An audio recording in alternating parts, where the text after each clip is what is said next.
Hi, this is Greg Kesich at the Portland Press Herald, and I'm here with Alan Caron, political strategist, basic Machiavellian type expert on everything. And we're here week 2, post-election day. How you doing, Alan? We've gotten through 1 week. How was your week? It was good, except for the really traumatic late night, no sleep event when the Patriots were on the 2-yard line, had 4 chances to get in. That's not where I thought you were headed. Oh, no? Yeah. Did something else happen? Yeah. No, yeah, so it's been a time for reflection, I think, for a lot of us. And I'm just wondering, one thing that struck me coming out of this election is something that I should have known basically right from the beginning, which is how important the candidate is. That it's not just a matter of the machine around the candidate, it's the candidate themselves and how well they are able to articulate what they're about. And I just wonder, from your perspective, what did you see that at play in this one? I tend to think there are 2 different kinds of campaigns, and one is a message-driven campaign, and one is a candidate-driven campaign. And we saw perfect illustration in this cycle of 2 message-driven campaigns. Sanders and Trump. I mean, they started with nothing, really, and they blew up into major movements. And usually the message-driven campaign calls itself a movement at some point. And then you saw with the Clinton campaign and all of the other Republicans who ran, this sort of candidate-driven, no real message. You couldn't really figure out, like, what was the compelling case, what was the argument you were making about the future that was different and that was energizing people. It was so fascinating to me at the end of the campaign that Trump was still doing 5 or 6 major events a day, in which, they were getting 10 to, in one case, 30,000 people. And Clinton was doing very limited events with musicians and, celebrities. So to me, the message-driven campaign is always an X factor, that you can't really predict them, because they're touching into something. And we've had them here in Maine. I worked years ago with the Tom Andrews campaign, who ran for Congress. It was the same thing. 5-way race against the sitting attorney general, the former Speaker of the House, this little activist guy, kind of like the Bernie Sanders guy, who did a completely message-driven campaign, energized thousands of people. So you don't think Trump's appeal was around his personality? His presence? Well, I think it was his message more than his celebrity that makes those things happen. I mean, celebrity it'll take you a while, too, because everybody wants to see a celebrity in real life. But you have to give him more than that. I mean, he touched into a powerful change message that lots of folks were ready for. Because, I definitely heard a lot of people say, well, I don't really care much for him or the way that he speaks, but at least he's talking about something that I care about. Yeah. In the end of the day, I think I wrote about this last week, and you and others have, too. People wanted change more than they wanted perfection. Yeah. They were willing to overlook all these bumps and misstatements and mean things and divisiveness, all things that people like us were very concerned about and should be. For most people, it's like, but he's a change guy. I'm sick of waiting. And you think, is that the same appeal of LePage? Yeah, it's very similar. I think the parallels are shocking to me. And I've been thinking a lot about Trump now, the early stages of trying to put an administration together, and how much it looks like when LePage put the first administration together. So rally up all the people who are with you in the campaign, who you can absolutely trust, and all of those seasoned, experienced people. Well, they weren't with me. We got to, there's all this sort of infighting and stuff. And then I think invariably, as LePage did, Trump will appoint a bunch of people who are wholly unqualified to be in the positions they're named to be in, but they were good campaigners. And 2 years from now, most of them will be gone.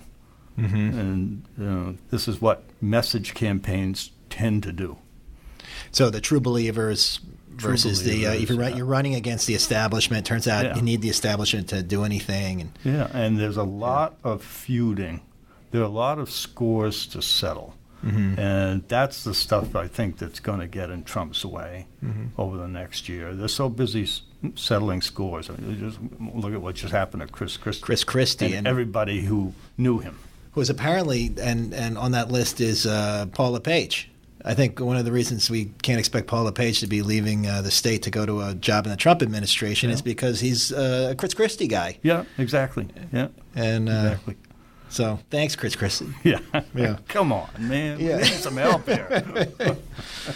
So there's been a lot of talk about the kind of connection that Trump was making with rural America, the Rust Belt, and the Rust Belt really mirrors a lot of what we're seeing in Maine, particularly in the 2nd District, the old mill towns, and the sense that he was speaking to them.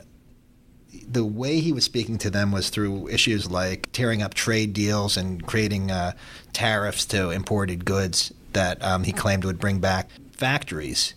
And assuming that he's wrong and that in 2 years from now we don't see a lot of factories sprouting up in the Rust Belt, what are the issues that address those concerns? What is a different way to look at what people were responding to with Trump?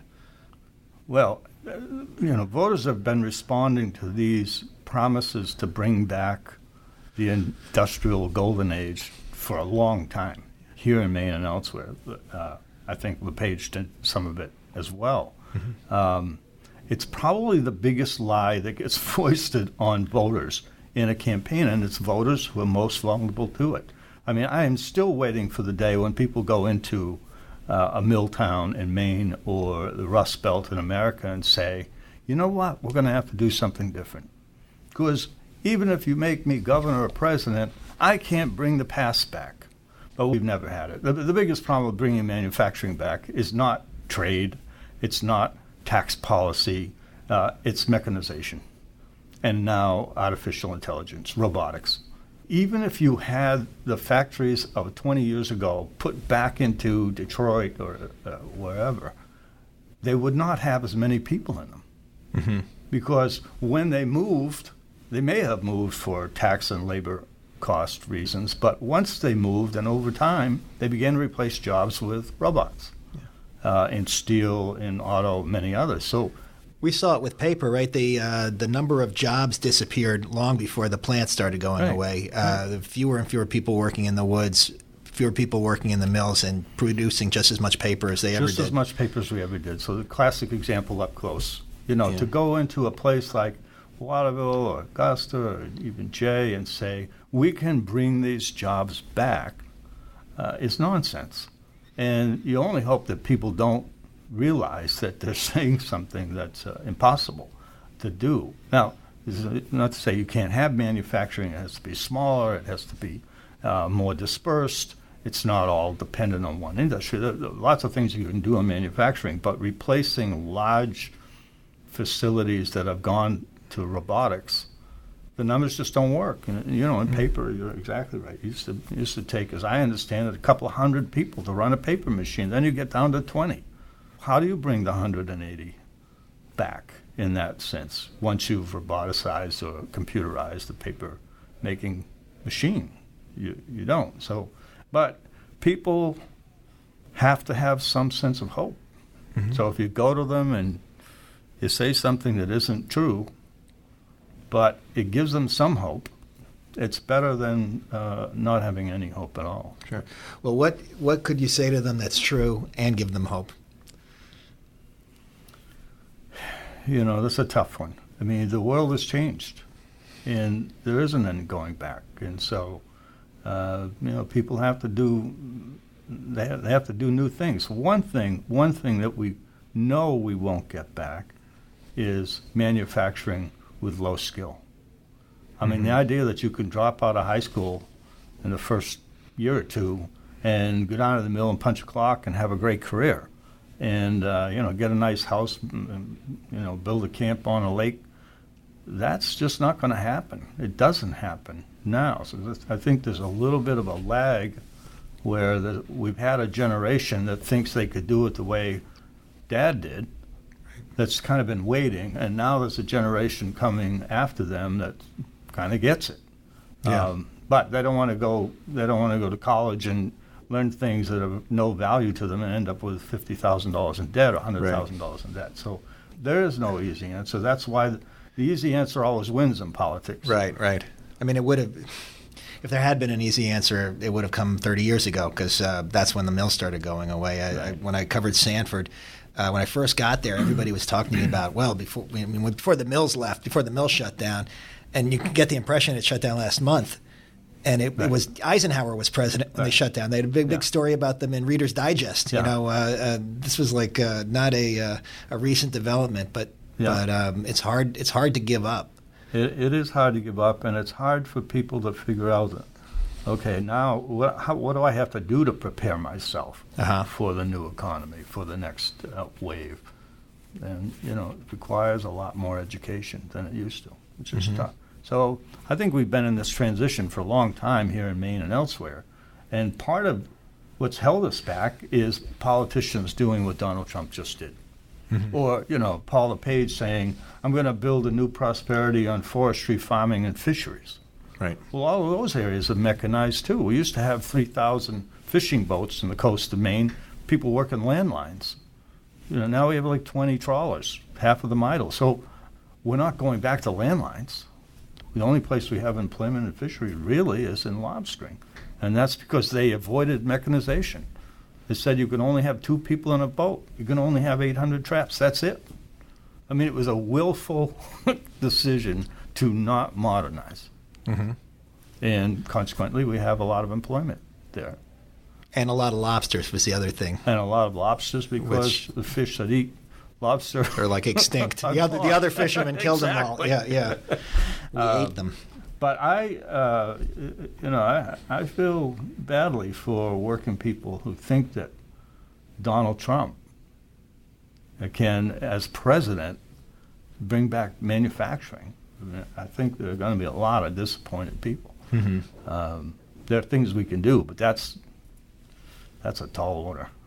So what kind of economy could flourish here? Small business economy, decentralized. You know, I've written about this a lot, but we need to refocus away from big things, from away, that are going to come here to save us. And you can't have an economic discussion in Maine within the first 2 sentences, someone talks about attracting business. Yeah, We got to start talking about growing businesses, not attracting them. It's like turning the thing on its head. Focus on building and growing small things here. Yeah. That for Maine makes sense, fit our brand, wholesome, dependable, trustworthy products, you know, and build from the bottom up. It's a longer-term process. It's not something you say, oh, we'll do that, and 2 years from now we'll have 10,000 more jobs. But it's where we have to go. Waiting around for the mills to come back is a strategy that's going to take us further down if we don't change it. So back to the presidential, I think if Trump thought the campaign was hard, now comes the hard part. Wow, he's got made, never mind the transition team and all the turmoil they have there.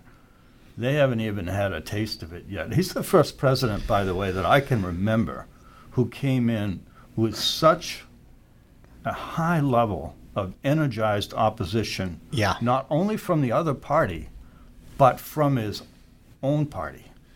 Yeah, I mean, what about Nixon in '68? Were the Republicans pretty much behind him? I think so. Yeah. I think so, much more than this. I mean, I think the opposition within the Republican Senate in particular is a little muted right now because it has to be. Because they're afraid of him. They're afraid of him. At this point. And the second they're not afraid of him, like, look out. They'll turn on you in a second. The same thing happened in the legislature in Maine. Yeah. They were afraid of LePage, and then he went too far, and Republicans stood up to him on the tax thing, primarily, some other things. And the sky didn't fall in.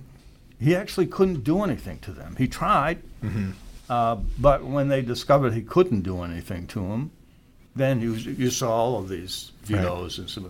But look at what this guy has promised to do.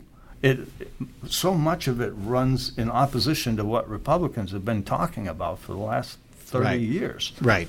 And now he's got $1 trillion public works program. Right. Well, wait a minute. Didn't the Republican Congress just fight for years in opposition to Obama's public works ideas? Too much spending, bankrupt the government. Okay, you got that. Trade. He's got a house full of deficit hawks. Yeah. Yeah. Right. Including Bruce Poliquin. Is Bruce Poliquin going to vote against infrastructure spending in Maine? Yeah, I don't know. I mean, if people who have been calling for smaller government and less spending and against all these federal boondoggle programs can now so adroitly pivot to contradict themselves, the guy's talked about the biggest tax cut ever. Mm-hmm. He's talked about dramatically increasing the size of the military. He's talking about abrogating the trade deals and the $1 trillion public works. And a moving target on the border. Yeah. First off, how do fiscal hawks agree to more than one of those things? Uh-huh. How do they do it without being made to look silly? Right. So I think the guy's going to have, I think, the shortest honeymoon that we ever saw. Yeah. And there are things they can do. There are things they'll try to do. Democrats will help with whatever seems reasonable. But well, there's talk that Ryan is putting together a repeal and replace Obamacare that includes the health care portions of his budget, which would be a phase out of Medicare, basically turning it into a voucher program, premium support program, where they sometimes call it privatizing, but it essentially would be ending Medicare for anybody who's not on it now. Yeah.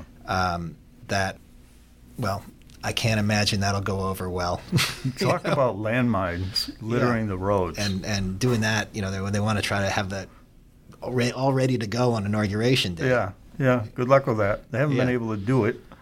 I mean, one of the things that, on some level, Democrats, once they are getting over the shock of this election, are probably taking some satisfaction from knowing that the things that Republicans have been complaining about and stalling for years are now in their hands. So let's see what you're going to do with health care. We're going to throw 20 million people off health care. Really?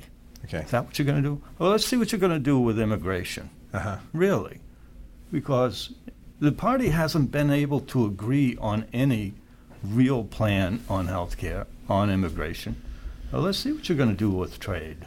Is that just because it's easier to be in the opposition? Sure. Yeah. Sure. I mean, look at what they did with health care. We're going to kill Obamacare. We're going to vote 55, 60 times to kill Obamacare.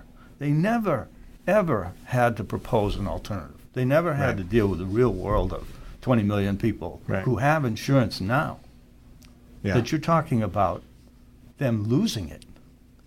Now, if you want to talk about a movement, spark that one. Right. Democrats will love that, and in the midterm elections especially. So I see now they're talking about we'll get those people off, but it won't be for like 2 years and 2 months. Yeah. Well, nobody will figure that out. But I think, okay, and then it's great. It's easy to be in the opposition. Look, I thought Paul LePage had the same problem. There's sort of opposition candidates riding a wave. Well, mad as hell. We're going to do something. Oh, yeah. Okay, now you're the governor. What are you going to do? We're here in Maine, and we've seen Paul LePage up close, and we probably have a pretty good idea what's in store for the rest of the country. And what I saw is basically he has sort of maintained his popularity to the extent that you can say somebody with 40% popularity is popular. It doesn't go away, and he's not judged by failing to deliver. In fact, that's kind of a badge of honor. And whatever he wants when he's not on the ballot doesn't seem to matter. Like he got shellacked in the midterm in 2012. He won in 2014. It's kind of a status quo election this year. We have a piece by Lance Dutson that points out everything that he endorsed went the opposite. Right. starting with Chris Christie and going all the way through the referendums, with the exception of the gun one. The guy has lost a lot of battles. I mean, a lot of things that were really important to him.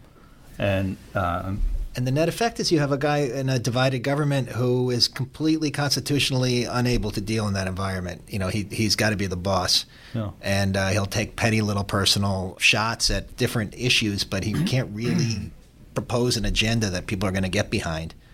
Yeah.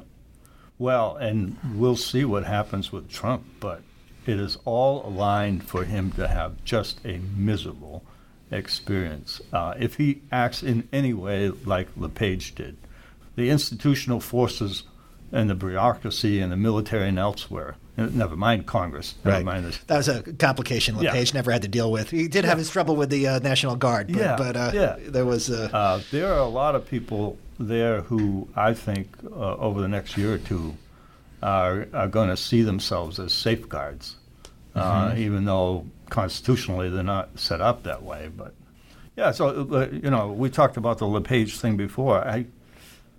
I think he was fortunate on the luck of the draw because Democrats put up, both times he ran, longtime veterans who, whatever they said, it said status quo to the public when the public wanted change. And you got to hope the Democrats figure that out this time. Was it the people or the message, or is it just that? Because it strikes me that Democrats don't really have a lot of new ideas. They have pretty much refinements on the 1960s programs, and mainly they're trying to hold on to them with make them a little bit more palatable, maybe more effective. But they don't have any kind of proposals that are really generated by this current economic reality, social reality. Look, I think I was active in Democratic politics for a long time, worked with a lot of candidates, and I'm not doing that now and haven't for some while, but the party is stuck. The older elements of the party are still sort of coming out of the New Deal, going off the stage now. A lot of Great Society thinking, from LBJ and that time period. Right. Some elements of the Clinton on trade and other things. But there's this great quote I saw the other day from the CEO of GE who said, when the external change is going faster than the internal change, the end is near. Yeah. And I think that's what's been happening in the Democratic Party. The external change has gotten ahead of them. And the fact that they've had this habit of putting forward candidates based on how long they've been around rather than what the quality of their ideas is, their individual ideas. Right. One thing you got from Trump is you didn't get a chance, you never got a sense that it was coming out of the party or coming out of the playbook. Right? Like it or not, you could listen to the guy and you'd say, that's him. You made an interesting point in your column this week about how almost every presidential candidate has been an outsider since Jimmy Carter. Yeah, we've had 5 outsiders, 3 Democrats, 2 Republicans during that time period. Right. And all of them ran against Washington. Including George W. Bush, whose father had been president. So George moved to Texas. Grandson so of a senator. So this has been going for a while. So this is not a new thing.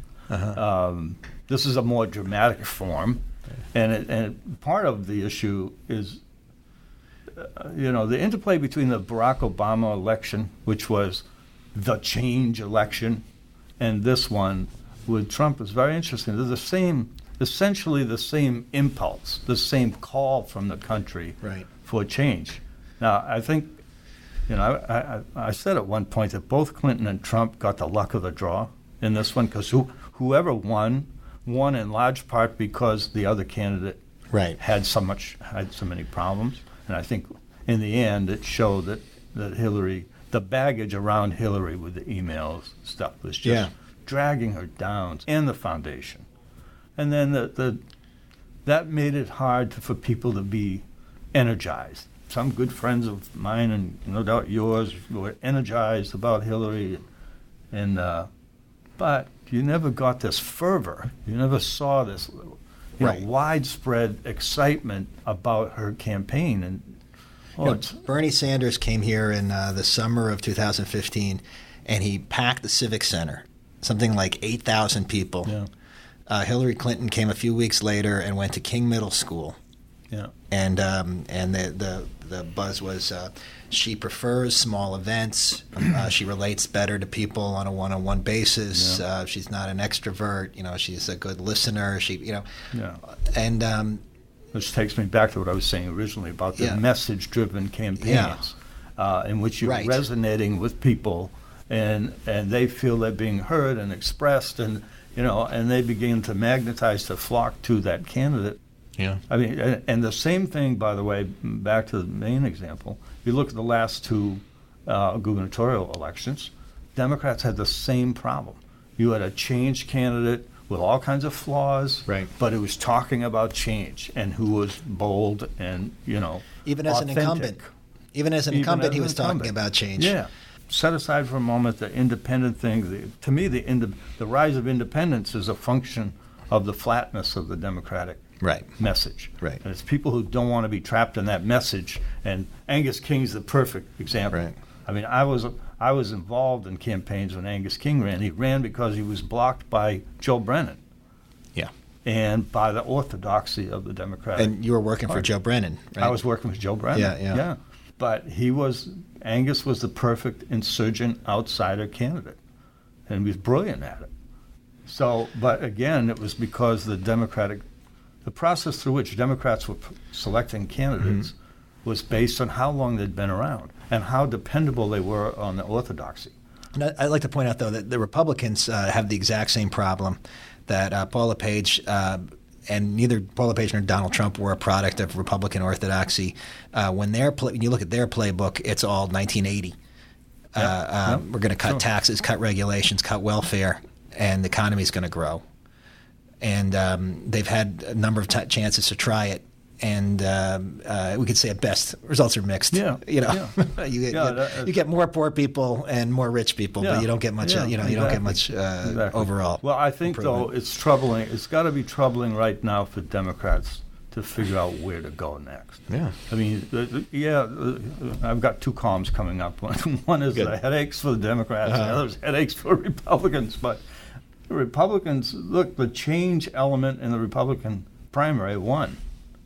He turned over all the apple carts, but there's a refreshing element in the party, in the energy of it, and you didn't get that on the Democratic side. No, I mean it's somewhat with Sanders. Although if Hillary Clinton was nostalgia for the '90s, he was nostalgia for the '30s. Yeah. Exactly. Right. And what worked for Sanders was not the Democratic socialist message. It was the change message. It was not being them. And I think the simple way he had of expressing these, he seemed authentic, right? He did not seem like a managed candidate, a coiffed, like well dressed. He's professor sometimes. And he's rumpled. He's got his hair going all directions. I went to he's completely authentic. I saw him at the Civic Center, and it struck me like he didn't tell a single line about where he was born. What his parents always told him. Yeah. He didn't talk about name anybody he'd met on the campaign trail. He just kind of railed for about 40 minutes, making 4 or 5 major points. Medicare for all, free college tuition, minimum wage, climate change, and just and I think the criticism from a lot of insider Democrats was he's very shallow. He doesn't really have a lot of depth on any of these issues. If you push him at all on them, you find out that he doesn't really have any answers of how you would implement something like that. Yeah, sure. But that's I wouldn't forget that he also talked about the trade deals. Right. I'm sorry. That was a big one. And which I think Trump learned from Sanders. He learned that those were applause lines, that he could move in certain areas. That was a really important, but that was an argument against the Clinton era, which had really, for Democrats, introduced this sort of free trade thing as a Democratic idea and went out and wrote them. And Sanders taught Democrats something that they have to learn really quickly, which is that you can't win against an economic populist without a populist message of your own. I mean, you can't. You can't. Experience does not trump economic populism. And to me, both Sanders and Trump were the classic message-driven economic populist candidates. Now, they were ascribing different sources of the problem.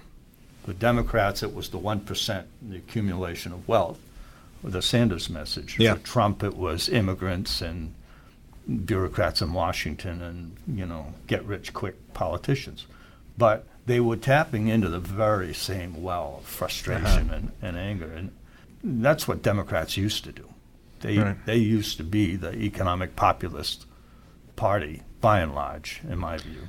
And we've kind of lost it. We've become the technocrat, or they become the sort of technocrat party.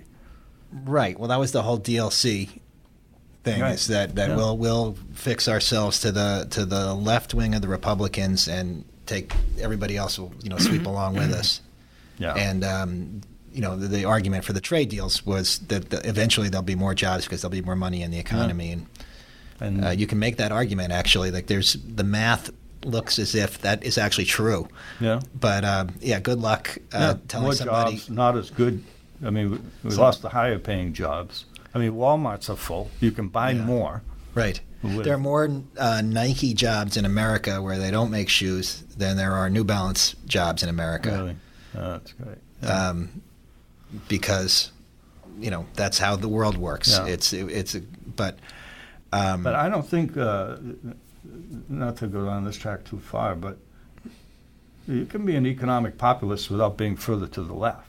Mm-hmm. It's not necessarily a left-right That's what thing. we just saw. That's what we just saw with Donald Trump. You peel it away, he's going to lower taxes and get rid of regulation and then I guess do some populist things around trade, like tariffs. Yeah. One campaign that did well here, and probably I should have looked this over again, but I think the campaign that was the most successful on the ballot was the minimum wage campaign. It had the biggest margin, had bigger margin than Hillary Clinton. It didn't, I guess, it didn't have as big a margin as Shelley Pingree, but she got some help from the Republicans. Right. Yes. By running a very weak candidate. Yeah. Woohoo! Who do I have this time? The pointy end of the spear was not a very strong contender. Hang around for a long time. Right? The longer you're there, the weaker the opponent. Nobody's going to even challenge you. However, the minimum wage campaign was successful. I wonder, get your thoughts on that. Like, why do you think that went over so well? Well, because there's so many people working minimum wage, or knowing or having family members who are working minimum wage, or knowing people who are. That seemed like a big winner. Talk about an economic and populist campaign message. There it is. Yeah. And I don't think it was necessarily the skill of the campaign that drove that vote. I think just just demographics. They picked the right issue. Picked the right issue. We have so many people who are living on the edge. And, okay, here's one thing we can do for them, specific. And so it didn't surprise me at all. I was surprised it didn't pass by more. But, again, I didn't think it was probably the most successful campaign that I've seen. But as far as the campaign operation and the messaging there, but that didn't surprise me at all. Yeah, I wasn't surprised that it won or that it won comfortably. I just I was impressed because at the starting gate there was a number of issues that had very positive polls, including the gun referendum, and I don't think there was a huge organized anti-gun referendum campaign. I think it just the NRA put a lot of money into Trump ads and figured anybody who would come out and vote for Trump was going to vote against gun control. Yeah, I thought that was a pretty good grassroots campaign. The no was the word of mouth, the letters to the editor. But, the NRA and SAM they have a huge network. Yeah. I mean, if you're going to run any grassroots campaign, they're the ones that can do it. And the other guys the Yes campaign looked very much like an import from outside. Yeah. Pretty much what the critics said of them, that they were Michael Bloomberg's plaything, and they were coming here because it was an easy place to win. And I think the minimum wage could have been perceived the same way, and it wasn't, because it was something I think it was a real problem that people actually connected with. And that might be a lesson for referendum campaigns, is that you can't just sort of look at national polling or even Maine polling before the campaign and make a guess that people are going to want to jump on board. Yeah, I think while none of those went LePage's way, I think he probably had an effect on the Republican side of getting people who were coming out for Trump to vote the right way. Right. All of those tightened up. They did. And they were all, frankly, closer than I thought they were going to be. And certainly closer than the early polling, as you said. I mean, when you had Poliquin winning by 10 in the second district and splitting the electoral college vote for the first time ever, I was kind of expecting. I went back and listened to our predictions, and as usual, I was kind of negative. I was pretty sure. I think I predicted that one was going to go down, and I said bad things about everything except for the minimum wage. So the 4 out of 5 passed. I hedged my bets. You did. You said, I think it's going to be close. I did think that 2 would pass. I remember that. And yes, 4, you did. Of course, but and that 2 just passed by a whisker. Yeah, it's in recount now for the next 2 years. Yeah. And then what? Then they're not going to do anything. Right. It's like, okay, we're going to raise taxes 3% over what? Yeah. Right. They set the other tax rate too. That wasn't in the question. Did I hear that the governor's saying we're going to lower the tax rate? Sure, why not? To the upper income. Yeah. And then it's a wash. Yeah. But so it's an interesting question. I mean, it gets back to the candidate thing. Since people have fairly low expectations about what government can deliver anymore, how important are the issues themselves? Is the issue just sort of like a costume that the candidate puts on that reveals what kind of leader they would be, or do people really evaluate like, Trump would do this for a payroll tax, whereas Clinton would give me more for child care? I don't see that happening. No, I think 5 or 10% of the population does the latter. But most people, they're looking for, is this somebody who gets it, who gets what my life is like? Is this somebody, you're hearing in all these interviews about Trump, too, all across the country. But I didn't think he was really going to do that stuff. I saw one guy on NPR say, gee, if he does 10% of it, I'll be satisfied. They didn't take it literally. But I think that's right. I think people try to size up whether you're somebody that is listening to them and gets it. And if you're entertaining, that's good. But, again, having done a bunch of campaigns, there's sort of a pyramid of voters. A year out, it's just the top of the pyramid. It's a very small group, and every day the group gets bigger and bigger. But in the last 10 days of an election, the group gets enormous. And these are all people just coming in. They didn't hardly hear anything. I don't even know anything, really. They sort of heard some rumors or some outrageous stuff. That helped Trump a lot. The viral stuff. Like the stuff you hear in the lunchroom, or the stuff you hear at the coffee shop, or whatever it is, So there's a little bit of that, but it it is amazing. It always was amazing to me how many people are really just tuning in the last 7 to 10 days. And that number is growing every day, too. So you have a lot of people tuning in the last weekend. And I think you saw that in this race. Yeah. And by then, all the people around them, their friends, their immediate community, have sort of figured it out. And they're, people are saying, "What are you doing? What are you doing? Right. Oh, you're going with Trump? Okay." Oh. And Trump won the last week, basically. That's what it looked like. You look around at everybody. What we saw in that article about Mexico, Maine. Yeah. That was in the Telegram. I think. Terrific article. And people saying, "Yeah, well, at the end of it, everybody was going with Trump." It's exactly what happened. Right. And so those folks, they don't care about white papers and policy positions, all the stuff we were like, "Oh, give me more of that. I'll take some of that." They're like, on my side or somebody else's side. I know. I think I wrote last week too that for a lot of folks, working folks, rural folks, they don't like one party over the other. That was the point of the 5 changed presidents. People flip. Right. They don't really, as much as will be made about it in Washington, there was a mandate for what our party stands for. Yeah. Baloney. People want change. They want their lives to improve. If you can do it, if they think you can do it better than somebody else, they're going to give you a shot.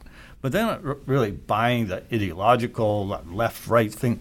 I just don't think. I think that's right. They don't do that, and so if Trump doesn't deliver, he gets a little bit of it's their fault. People will buy that for a while. Then at some point, it's like you out next. It's really like that now, and they always saw it. Right. I think the challenge of the next era, and since I've been wrong on every other prediction, I feel like I should make one now, is going to be... Make one that you don't want. How to build these institutions that have been so battered. News media is one of them, but there are others, religion, churches, pretty much everything but the military is kind of not as influential as it once was. Yeah. Political parties, of course, that's what I was reaching for, is how do you build these institutions in a way, these middle-level institutions that can help people, get people involved in helping themselves, that don't depend on Washington. Because, when you're talking about a small business economy, I think everything is headed that way. We're not this big unified country that we were in 1946. Yeah. And it's not we're not gonna go back to that just because some people like the president, and so that's what I'm going to be looking for. How do these institutions we didn't get to build? 1946 except that we were unified around a war. Right. Followed by 5 years. Followed by a depression, or the depression followed by a war. Followed by a war, and then we had 15 or 20 years in which our major competitors in the world were in shambles. Right. That was nice of them. Could we get them to do that again? Yeah. To like bomb themselves into oblivion? Some stuff like that comes along, we're golden. Yeah. That's very unifying. Okay, so on that, I think we're going to say goodbye. Thank you, Alan, for coming in. Fun. Well, it has been fun. We'll talk again next week.